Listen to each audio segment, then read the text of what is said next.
So another week, another episode of What's the Point? And this one is a good one. We will be discussing all things TikTok, nodding to digital transformation, passing by Claudia Winkleman and chowing down on cream eggs. It's an ecstatic mix of topics, excuse the pun, I admit.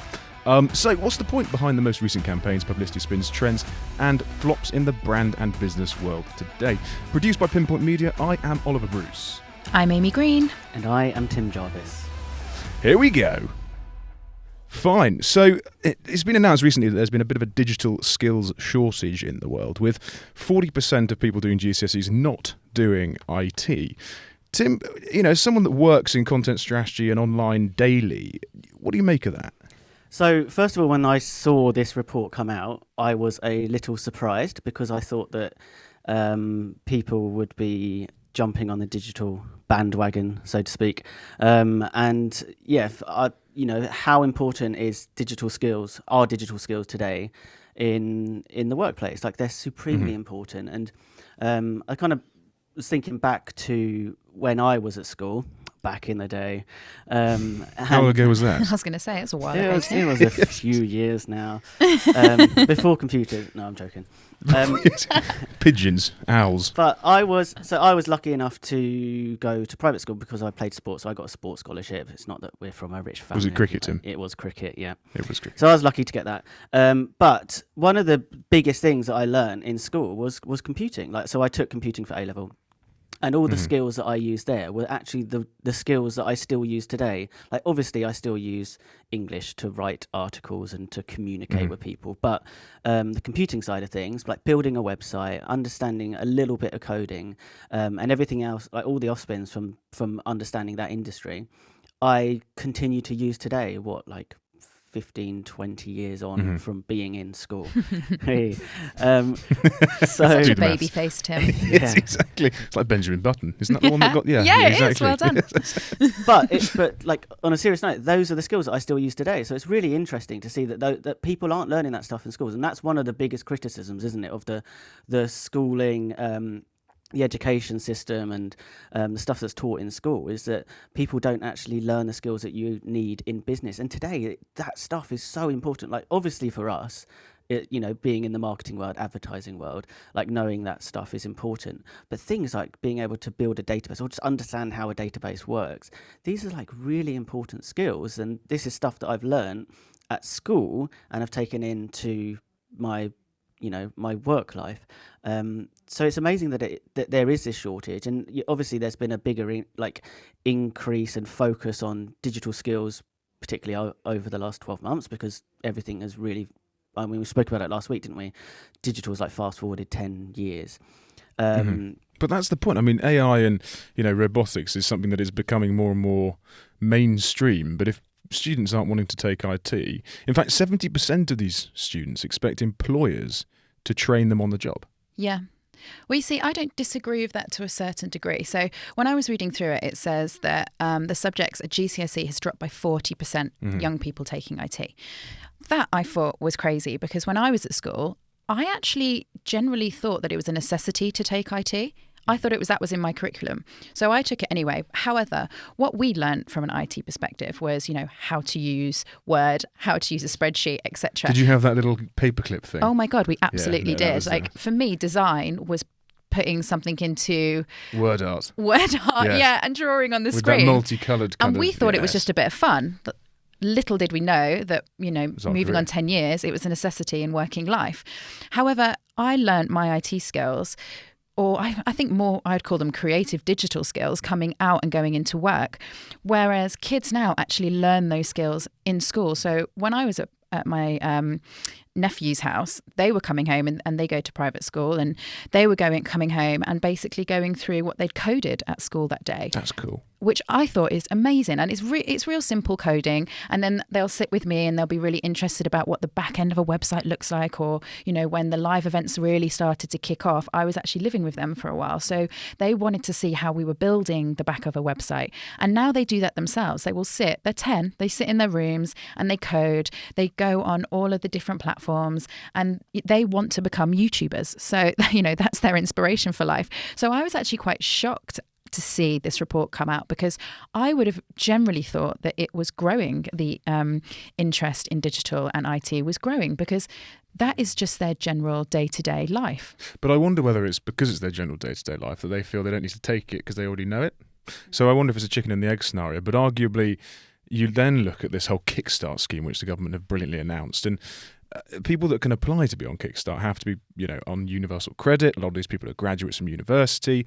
Yes, granted, the government are backing these jobs and they're going to be trained on the job as apprentices. But actually, what do they need to know to get the job in the first place? There has to be a finite amount of knowledge that they'd be able to impart before they can even get said job. We're lucky enough to be able to be one of the 12% that can offer these Kickstart roles, and we are looking for a basic bare minimum level of experience and wanting to train them up. But I wonder if other employers are thinking the same thing. What as the business owner, Oliver, what do you look for? Like, because it frustrates me when you look at job descriptions and things like that, when people say that you this might be going a bit outside of the brief on this topic, but when people are saying that you have to have a degree or you have to have X and Y, like what do you look for? Because I know that I wouldn't look for that in a potential employer. I would look for the ability to get stuck in, work with the team, understand. Yeah, it's interesting there, Tim, because I've got one GCSE. I went through university, didn't really do overly brilliantly there, and sort of half dropped out in year 2.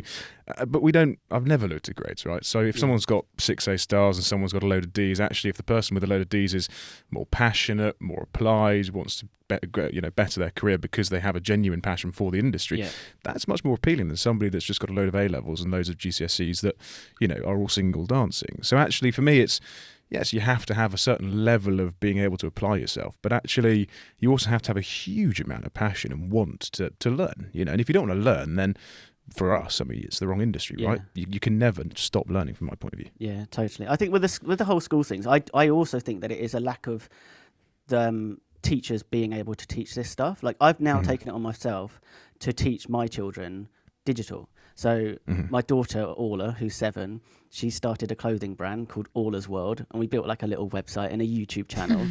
But that's my opportunity to teach them. So I've taken it upon myself to teach them the entrepreneurial side of business and understand these digital things like marketing and advertising and getting your products up and using things like Shopify, for example, and being able to integrate all these kind of software as a service programs, to actually further themselves in their career, or whatever their career is going to be. But I think that stuff is so important to young people. So again, I'm with Amy, and I was shocked when that report came out.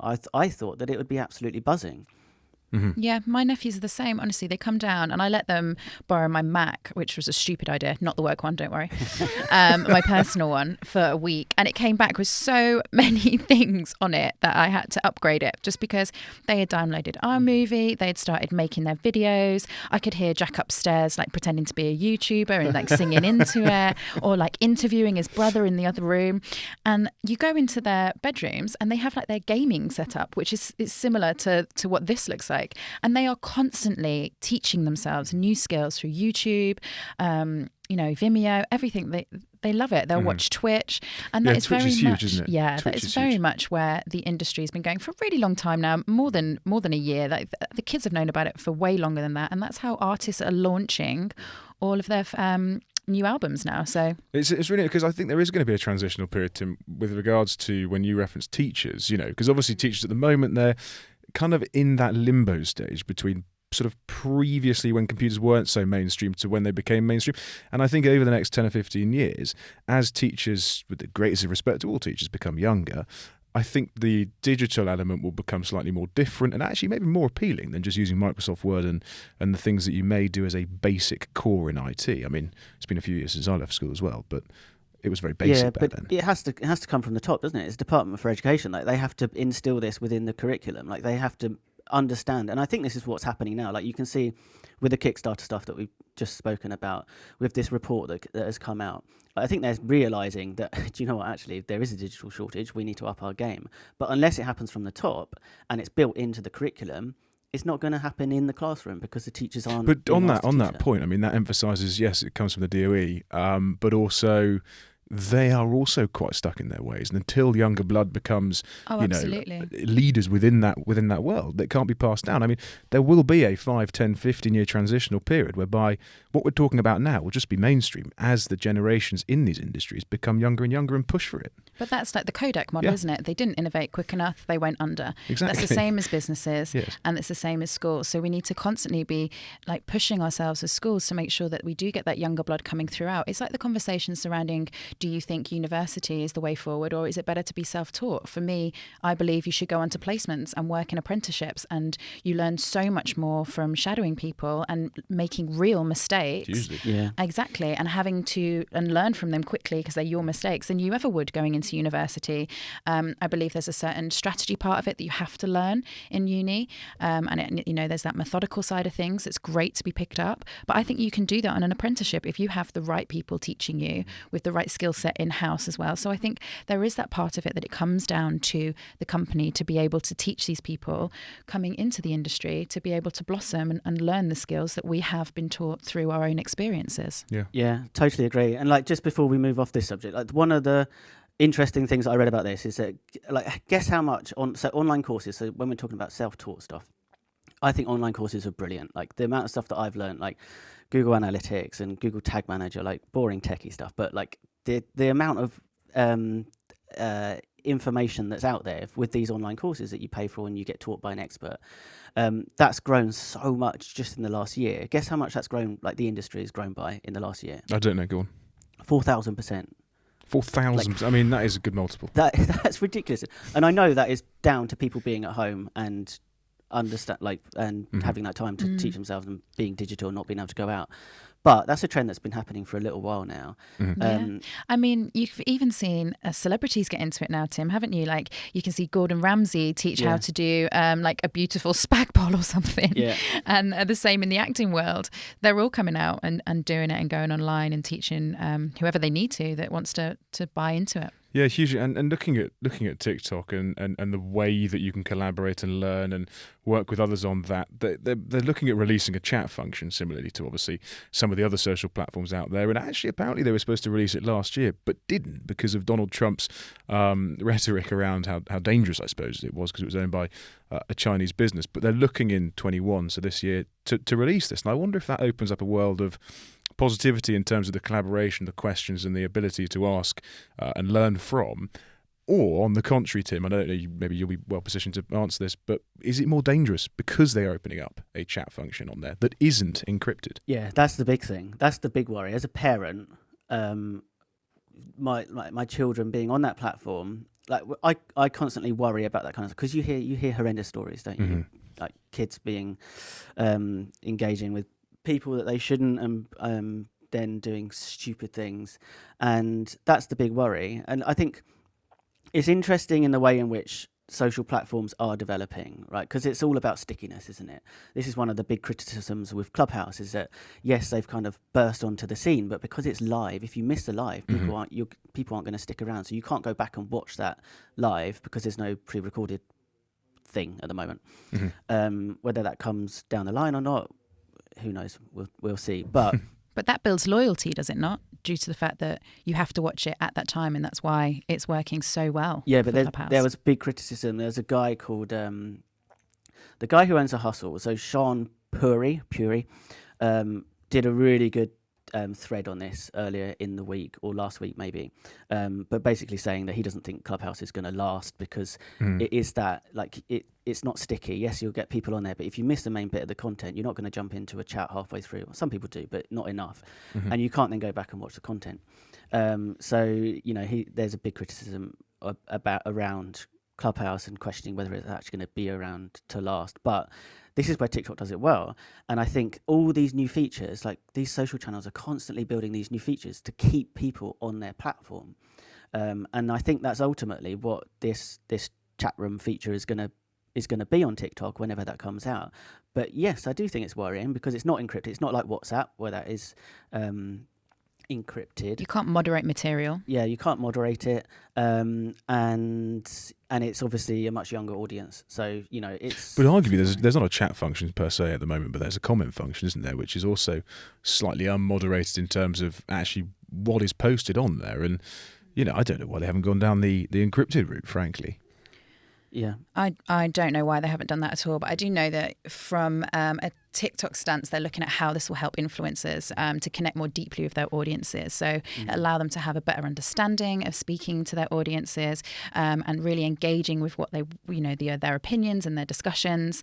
But I was also wondering, which I did try and have a little look into, will it help with algorithms similar to Instagram? So Instagram's algorithm is actually really tight again now that it's over a certain amount of words will put you higher in people's feeds when people comment. So, influencers are constantly saying, don't just engage with me. We want to chat, we want to talk. And that's why they're now making more of an effort to talk back to their audiences. Will TikTok be the same? Because it is very easy to become famous on TikTok and get 4,000 likes, where it isn't on Instagram. So will this chat function have something to do with algorithms as well and helping them regulate that better?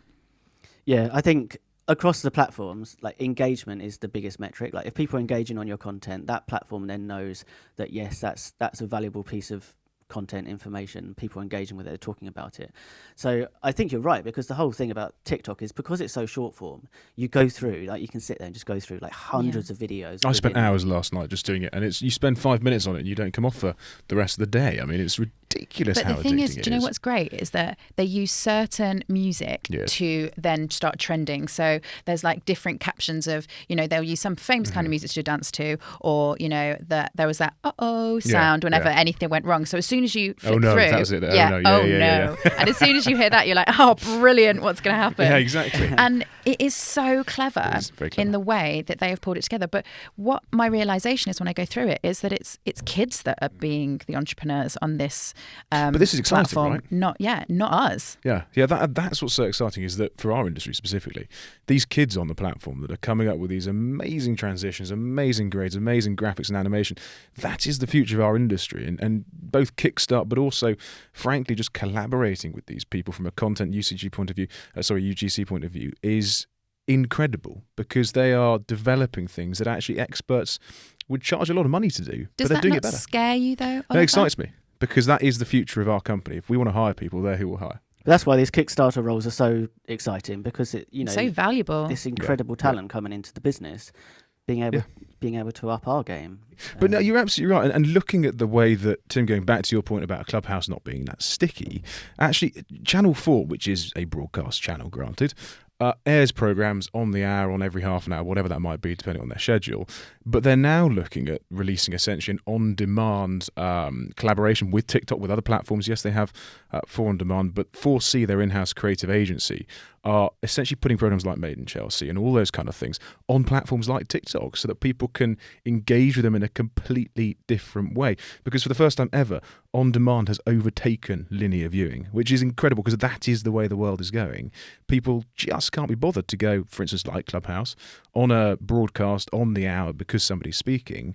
They want to do it when it's convenient to them. They want to do it tomorrow when they're sat in front of whatever, because they have the time. It's quite that whole Channel 4 thing. It's quite refreshing seeing a traditional broadcaster really embracing the digital transformation, and actually creating content, but really taking it seriously. Because for them, advertising revenue doesn't really matter if they're consuming content from on actual Channel 4 and people are watching it live, or if they're doing it on VOD, on video on demand. And that's clearly the future. I think there was an article, wasn't there, that they have dramatically increased the amount of content they've been putting out on social channels, and collaborations with TikTok and Facebook and places like that, to draw in an audience that wouldn't sit down and watch TV, but would still engage with the programs that they're creating. And they put 600 teasers out last year. That's 3 a day, yes, give or take, in terms of being produced, and that's teasers on social platforms to drive people to video on demand, essentially. Yeah.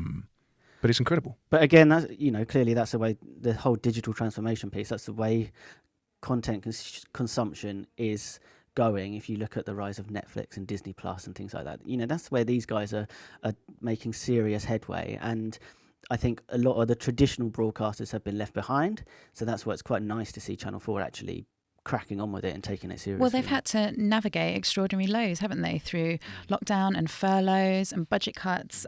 They had their new chief marketing officer who came in just before the pandemic. So that must have been a massive struggle for him to walk into, what strategy he already had in place and then realise that actually that's going to be thrown up in the air now. But it was a massive opportunity because, like you say, there are more eyes on the TV, on streaming platforms, on social media, because people have more time to look at it. And let's face it, everybody's addicted to flicking through their phones. Yeah. We are constantly getting pop-ups on our phones that we look at. I'm terrible for it. I've got my watch, I've got my laptop, I've got my mobile, and constantly I'm just like, everybody's talking. And it's the same message across all of them. Absolutely. You just feel you have to live Yeah, exactly. And you're then looking at it. So I think it's an incredible initiative. Well, not initiative, it's an incredible move for them to be starting to use all of these platforms to engage with their audience. It is a younger audience. So my only worry is to make sure the older audience is still being spoken to and they're not getting worried that they're going to have to start using TikTok. Because I know my dad's not going to go onto TikTok to watch anything on Channel 4, but we can always see. So, I mean, going back to that Channel 4 conversation in terms of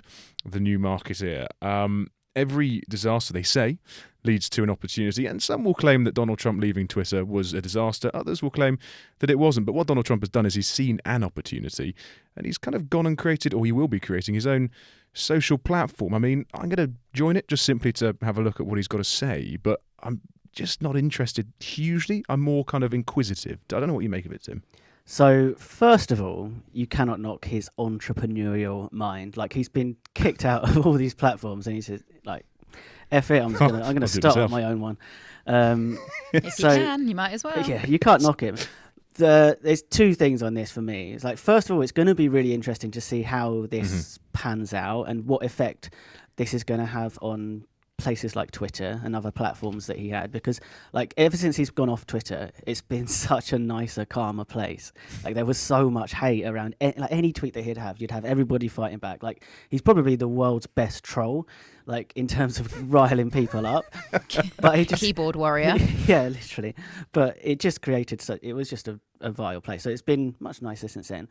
But what effect is this going to have on Twitter when he has his own platform? Like, is that going to take a massive share of the market away from Twitter and people are going to be on Trumper or whatever it's going to be called?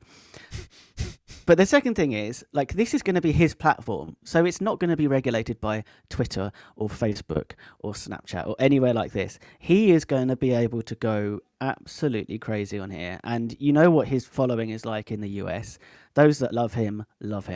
So you can only imagine like what this is going to do. So yes, it's going to be really interesting. I think it's going to be quite dangerous. But like you, Oliver, I will probably join it just to see what the hell's going on over there and see what's happening. Yeah, no, I completely agree. I think it's going to be fascinating, if slightly scary, that when somebody as powerful as Trump, throws the toys out the pram, all they need to do is create a social platform, create a cult, and well, then what happens next? Yeah. We've seen it in history in the past when they create certain elements like this and all hell breaks loose. And do you think that's what it'll do, create a cult?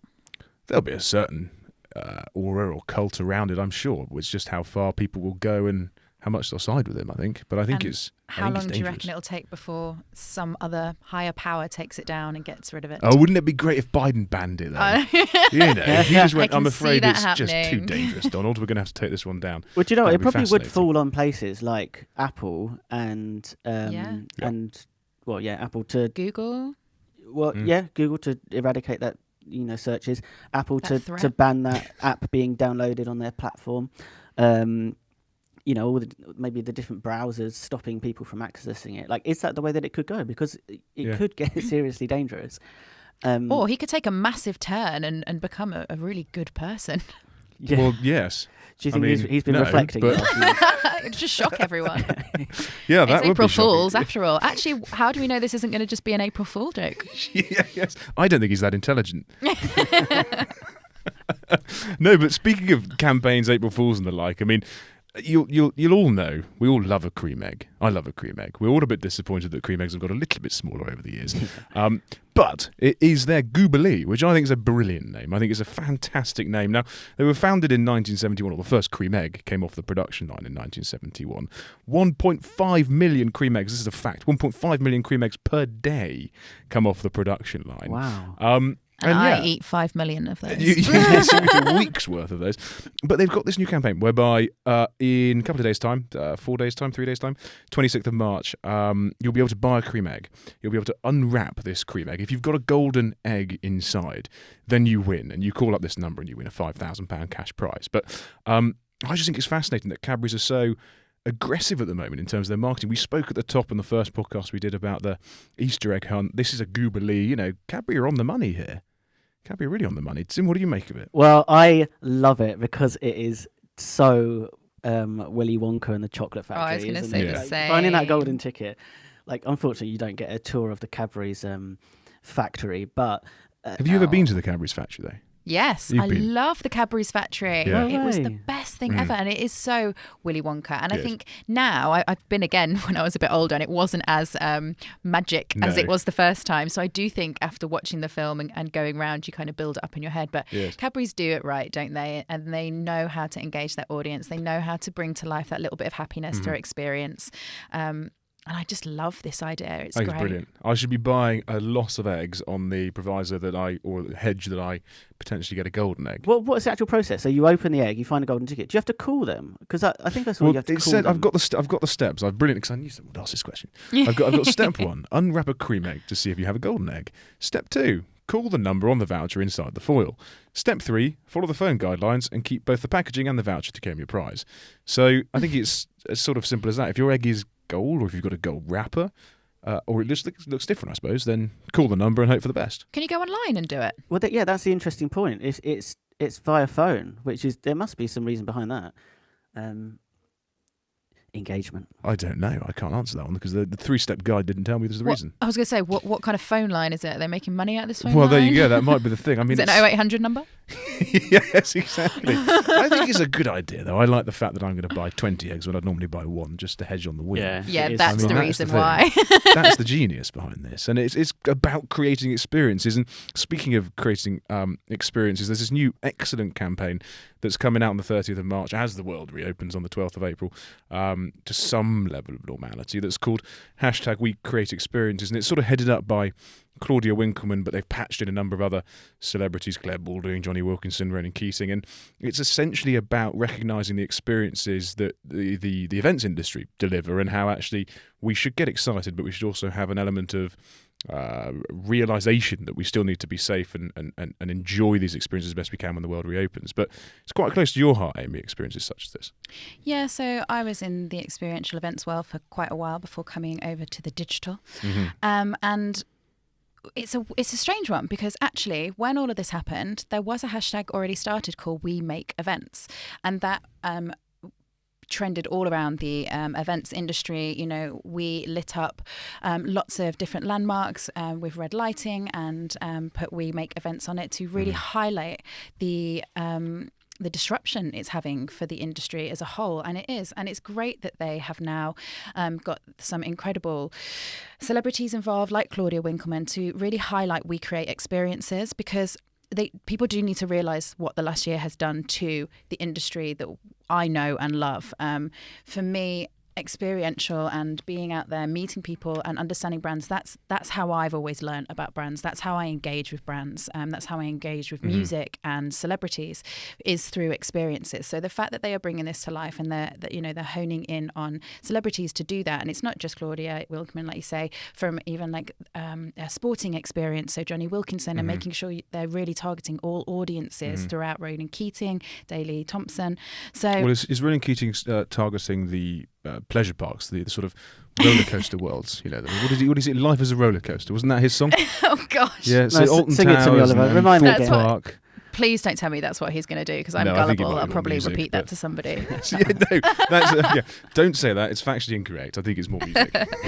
But I do believe it's an incredible thing that they're doing, and together we can do this right, and we can do it. And I think that's what they're trying to get out there, is pulling people together, making them, building that confidence in people again to get outside and enjoy these experiences, from festivals to sporting events, it's just so important. It's so important for brands, and it's so important for people's mental well-being as well, to understand that not everything is online, and we do need that kind of connection through experiences with each other and laughing and really feeling that.